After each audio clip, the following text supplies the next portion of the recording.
buenas tardes amigos de HCM Radio TV. Esta es la cuarta edición del programa Hora Libre. Hoy es un día de edición muy especial porque cumplimos un mes al aire y lo vamos a celebrar con la presencia de una destacada escritora, abogada, politóloga, periodista. Es la doctora María del Pilar Tello, con quien vamos a conversar. Profesora, muchísimas gracias por venir aquí a Hora Libre. Muchísimas gracias por venir y por venir aquí a compartir su perspectiva acerca de la coyuntura nacional. El primer tema que quiero hablar, y que es el que hablan todos los programas periodísticos de la semana, los periódicos, todos, es justamente la crisis de corrupción que se vive en el sistema judicial. Hoy día el ex congresista Barba Caballero ha dicho que tiene 23.000 audios y que los va a subir al internet para que las personas pues puedan acceder a ellos y no estemos pues atientas de lo que algún medio publique o no. ¿Cuál es la opinión que usted tiene al respecto? Mira, antes de entrar al tema de fondo que tú estás planteando, yo quiero felicitar la existencia de este medio y sobre todo quiero felicitar que esté al mando de este nuevo medio personas tan jóvenes como ustedes. Yo estoy muy orgullosa porque te he conocido desde las aulas universitarias en la Escuela de Ciencia Política de la Villarreal y creo que hay mucho camino por recorrer en el tema mediático, en este campo que es tan difícil, tan convulso, pero que puede dar muchísimas satisfacciones cuando se ponen a la cabeza, cuando lideran gentes con conocimientos, con mística, con ideales. El tema de los audios es un tema que se estaba analizando. En un principio lo hemos recibido de manera positiva porque está reflejando una situación que necesita, que exige rectificaciones. Así es. Pero cuando la banalización se produce y comenzamos todos a formar parte de la turba que grita todos son culpables, nadie es culpable. Al final nadie es culpable, después se van disipando las responsabilidades. Así es, ¿no? y ese es el tema, porque además se caen en excesos, se incurren en excesos, ¿no? Ponemos en la misma balanza al que es culpable con una evidencia que estamos escuchando y al que simplemente tuvo la mala suerte de estar vinculado en un aspecto intrascendente, pero a todos les ponemos las guillotinas y liquidamos reputaciones, liquidamos honras, y como digo en un artículo que escribí hace poco, estamos tirando al bebé con el agua sucia. Porque de hecho no estamos valorando la necesidad de rescatar lo sano que también existe en las instituciones. Ahora, ¿a qué nos acercamos los peruanos con esta crisis? ¿Al colapso institucional del país? ¿A la reforma integral de la clase política en el mejor de los casos, quiero decir? ¿O a un outsider que aparezca pues un envalentonado, un tipo ambicioso, ¿no? Claro. Que el 2021 pues nos promete el oro y el moro y que al final pues nos deje peor de lo que estamos y perdamos todo lo que hemos obtenido en estos años. Claro, pero por supuesto, mira, estamos en todos los riesgos que has enumerado, porque cuando esto se banaliza, se generaliza, estamos ante una turba irracional, más indignada que pensante o que reflexiva, entonces sí podemos estar yendo a ese autodestructivo caos institucional en el que nadie que tenga el valor de enfrentar esta situación va a resultar a la cabeza del país, sino un aventurero, un irresponsable o un populista que conecta con la indignación de las masas y que cuando llega al poder no tiene ninguna idea ni ninguna voluntad de cumplir con lo que ofrece. Simplemente llegar al poder. Ahora, hablemos un poco de Pedro Chávarri, que está sobre la palestra. Poco antes de que él asumiera, porque ya estaba designado que iba a asumir, salió un audio donde se le ve, no nada comprometedor, nada que dé indicios directos de que hay corrupción, pero sí de que tiene pues ciertos amiguismos con personajes como César Inostroza, como Camayo y como esta clase de gente. ¿Y usted cree que él sea el personaje idóneo para poder conducir la fiscalía en estos momentos como está la fiscalía? Mira, yo creo que la idoneidad está ausente en el país, porque a todos tenemos algo para ponerle un dedo acusador. lo único que hay que hacer valer en este magnum de acusaciones es las garantías de la justicia. En primer lugar, la presunción de inocencia. En segundo lugar, evitar esos juicios mediáticos en que se conecta más con la indignación y la emoción que con la razón. ¿No es cierto? Por ejemplo, le hacen un cargamontón al periodista Aldo Mariate y yo, habiendo discrepado muchísimo abiertamente con él, sí, lo recuerdo. Sin embargo, considero que es injusto. ¿Por qué? Porque cuando un periodista, que podría ser tú de aquí a un tiempo, estás interesado en averiguar determinada situación y te vas a la cueva del lobo, eso no te convierte en lobo. ¿Sí o no? Definitivamente. ¿No es cierto? O sea, hay una forma que tiene el periodismo de acercarse al riesgo, de acercarse al peligro, pero no con el interés de mimetizarse con los corruptos. Y esa distinción no se está haciendo. Y ahora, este movimiento que hizo la Fiscalía poco antes de que se vaya Pablo Sánchez, de que le sea la posta a Pedro Chavarri, de citar a la periodista de Panorama, que no te recuerdo su nombre, y a Gustavo Gorriti Rosana Cueva, y a Gustavo Gorriti de IL Reporteros, para que digan sus fuentes bajo procedimiento, bajo grado de fuerza. Eso es un absurdo, eso es una ridiculez. Pero, ¿qué lectura le da a usted ese movimiento? Que es sospechoso, al menos uno puede sospechar de mucho de eso. Quienes están contra el periodismo de investigación y buscan permanentemente que se delate, porque eso no es revelar, que se delaten las fuentes, porque los consideran que son fuentes que están generando un problema, un malestar, son generalmente los gobiernos dictatoriales. Y la Constitución de la República defiende el secreto profesional. Protege el secreto profesional y protege el secreto de las fuentes también. Y más todavía, mira, yo te digo, aquí lo que nos está faltando es una participación racional de la ciudadanía. Una participación que debería darse bajo un sistema, pensar un sistema de denuncia anónima con pruebas. Mira, el Poder Judicial, con magistrados y fiscales que conocemos o que sabemos que viven de la crisis y que son capaces de cobrar ilegalmente, no lo harían si supieran que sus víctimas están en capacidad de denunciar anónimamente con pruebas. Con pruebas. ¿Es cierto? Ahí tenemos el gran fenómeno de Wikileaks, que llegó a hackear a la primera potencia mundial bajo ese principio, la denuncia anónima con pruebas. Bueno, amigos, muchísimas gracias, profesora María del Pilar, por acompañarnos en la cuarta edición. Cumplimos un mes al aire y lo hemos querido celebrar con la presencia acá de la doctora. Les ruego que por favor compartan, den like y hagan sus preguntas. Venimos en el segundo bloque con la periodista Mayra León, con quien vamos a hablar el tema de los venezolanos. Son 360.000 venezolanos que están acá. Vamos a hablar un poco de economía, un poco de política nacional y tenemos un enlace en vivo también con un economista que más o menos nos va a poder ayudar a comprender cómo es que así se llegó al 4% de crecimiento este año. Esta es La Hora Libre, yo soy Pablo Carranza. Por favor, no se muevan.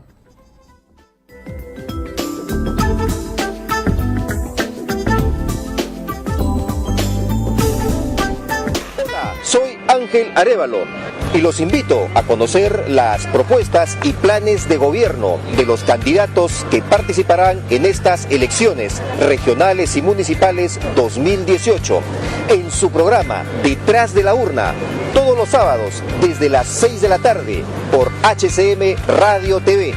Síganos a través de la web, YouTube y Facebook. Recuerde, los invito a Detrás de la Urna por un voto seguro.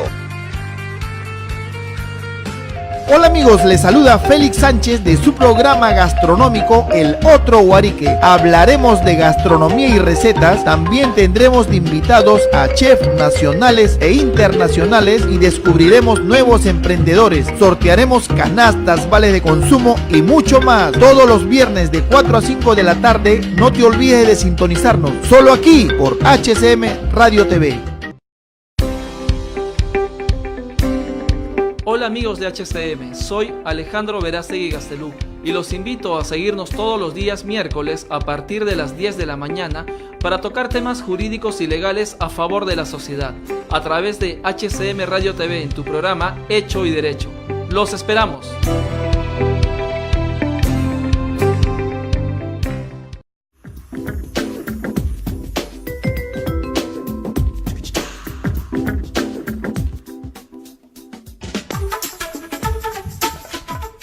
Amigos de HCM Radio TV, estamos en el segundo bloque del programa Hora Libre. Mi nombre es Pablo Carranza y hoy nos acompaña la joven periodista Mayra León. Muchísimas gracias por acompañarnos, Mayra, para hablar de economía.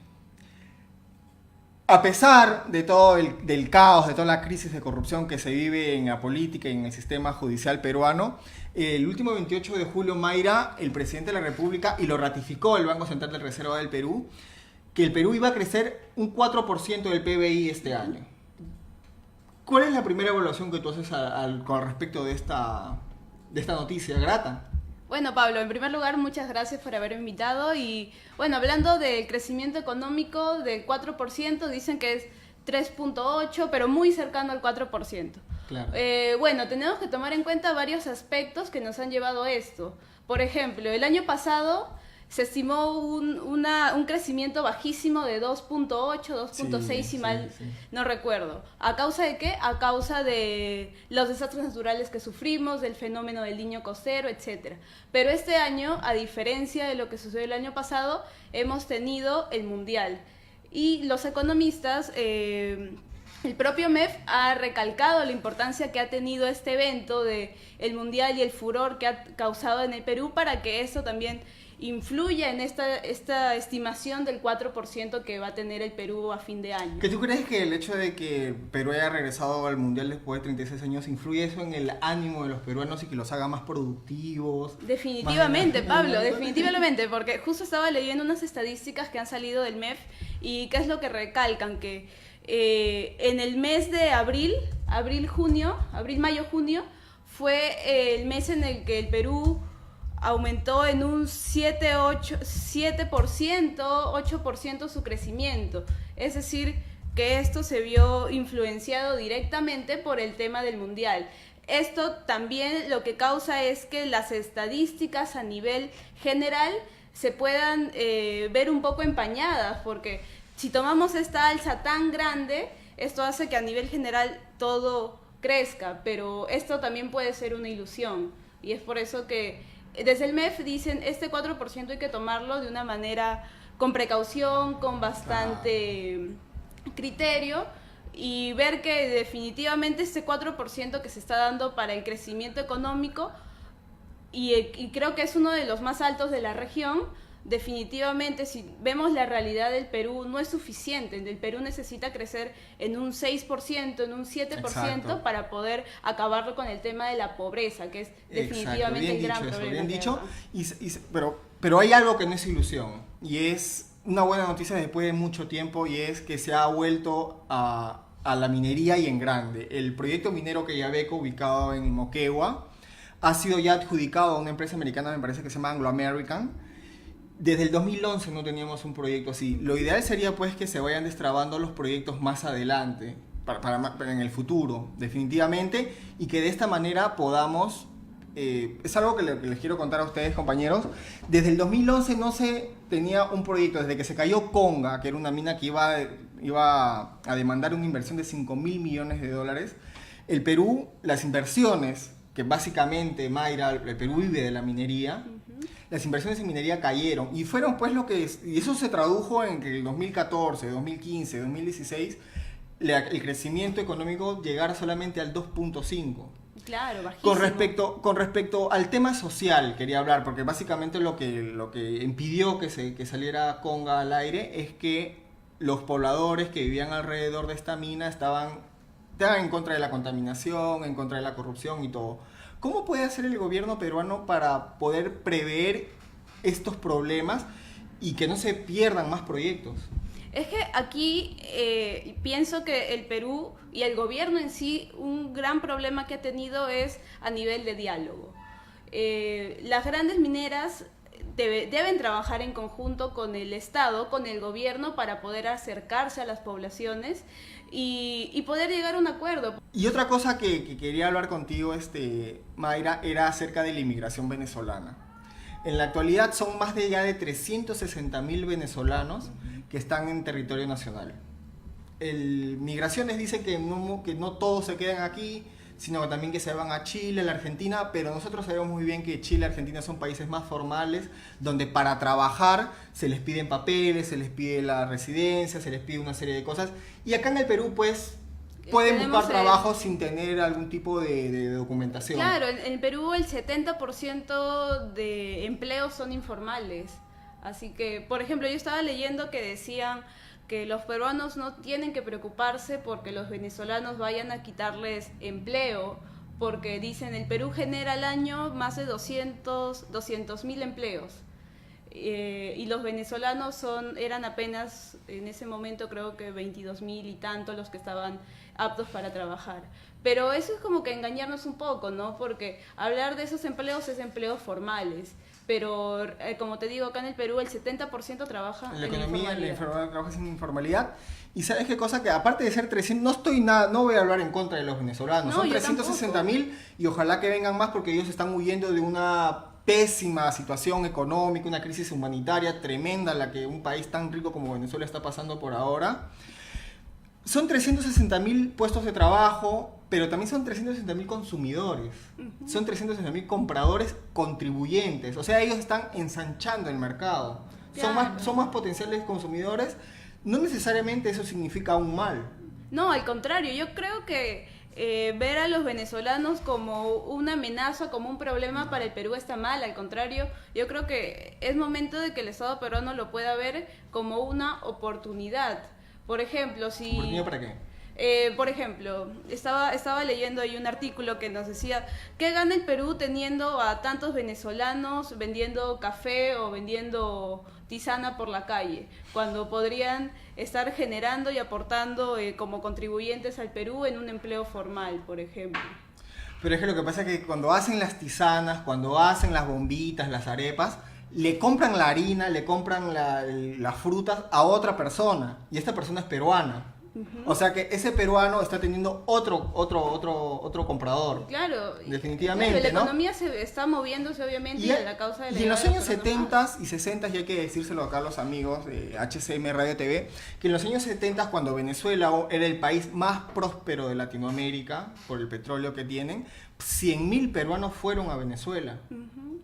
Claro, así que amor se paga con amor. Y quiero hablar justamente con respecto a la posición que debe tener el gobierno peruano en el tema de Venezuela. El Grupo de Lima, Perú ha sido un impulsor integral, ha ejercido un liderazgo regional para poder combatir la dictadura que hay en Venezuela. Y sin embargo, hasta ahora el gobierno, la cúpula narcoterrorista que gobierna Venezuela, no cede. ¿Por qué? ¿Quién la sostendrá? ¿Quién le da a Maduro, a pesar de tener el repudio entero de su pueblo, quién le da a esta cúpula el poder para seguir manteniendo el barco? Y tal parece que no se van a ir. Mira, o sea, yo creo que esto, al ser un tema ya de política internacional, tenemos que ver a los diversos actores. Por ejemplo, la ONU, la OEA, están pintados prácticamente. Ellos no han hecho nada. Mandan sus cartas exhortando a que acabe el problema, pero si se quisiera realmente hacer algo, sería, pero no se hace. ¿Por qué? Porque, por ejemplo, si nos vamos a Estados Unidos con Medio Oriente, ellos ante cualquier problema que visualizan ahí, buscan la manera de llegar, de atacar y de quedarse con lo que les interesa. Pero ya que en Venezuela no ven eso, ¿para qué esforzarse, no? Es como que... ¿Ves una posibilidad de que Donald Trump intervenga militarmente en Venezuela? No, no lo creo. Definitivamente no lo creo, no. Venezuela está tan mal en este momento que me parece que a las grandes potencias ya no les interesa tener que ver ahí. Bueno, amigos de HCM Radio TV, hemos llegado al final de esta edición de Hora Libre. Muchísimas gracias, Mayra, por acompañarnos esta tarde. Gracias, Pablo, por la invitación nuevamente. Muy amable, para la próxima te voy a invitar también. Ya, yo contenta de estar acá. Muchísimas gracias, amigos. Mi nombre es Pablo Carranza. La próxima semana tenemos un invitado de lujo, un abogado brasileño que nos va a hablar acerca justamente del tema del caso Lavallato, de las conexiones de la Fiscalía peruana con la Fiscalía brasileña y de las delaciones premiadas. No se olviden, denle like, compartan y comenten. Muchísimas gracias. Esto ha sido todo por hoy.